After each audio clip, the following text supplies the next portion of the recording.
Sometimes when you go to the toothpaste aisle, it So many looks like a choices. cereal aisle. There are so many different brands: Colgate, Sensodyne, Crest, so many different lines: sensitivity, fighting bad breath, cavity Yes. prevention.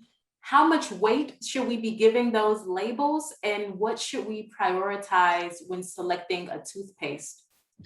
When you're selecting a toothpaste, it really boils down, well, the taste really comes down to it.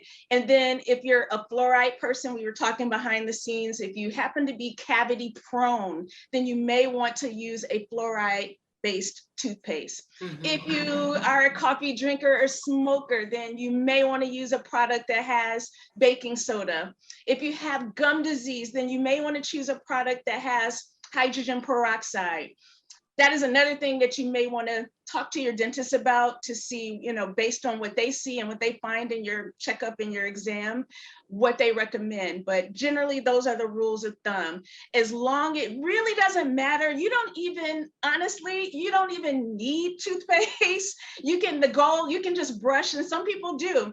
Our grandparents and great grandparents and ancestors didn't have all these fancy tools. They used the basics of a toothbrush, and they didn't have all this stuff that we have today. So just brushing alone, getting that soft cookie stuff. And this is what everybody needs to understand.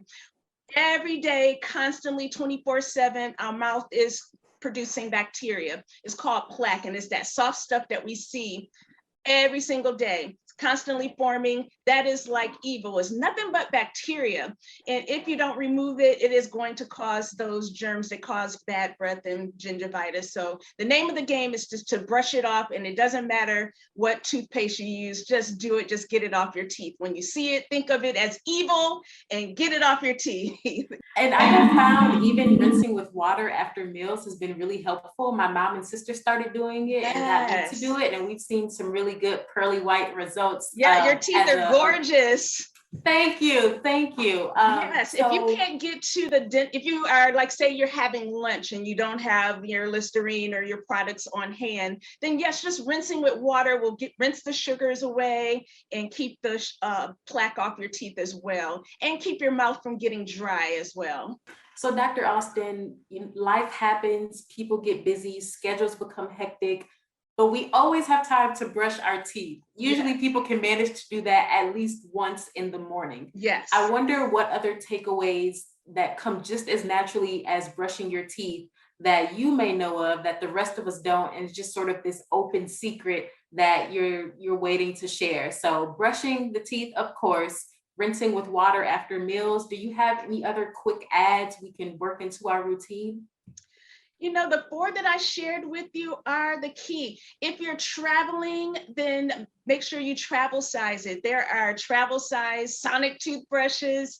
All of the products usually come in a pocket size thing. So if you still carry a fanny pack or a purse, make sure that you keep those things in hand so that you can always be prepared to have oral health that's A+ grade. So Dr. Austin, earlier we were talking about electronic toothbrushes, and I have an electronic toothbrush.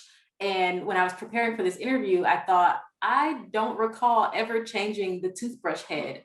How often, and this has been a toothbrush of mine for years, how do we know when it's time to either change our toothbrush heads or get a new toothbrush if we're using a manual one? Yes, great question. You should be changing your toothbrushes or your toothbrush heads. They come off, they're very easy. They should be changed every 3 months. Every 3 months. Yes. I actually just created a subscription club, so you guys don't have to worry about it, where I send you all of the things that you need, so you don't have to think about it. But if you think about every season, you should be changing your toothbrush, you should be changing your toothbrush heads if you're using a sonic toothbrush. Over time, bacteria accumulates on the toothbrush bristles.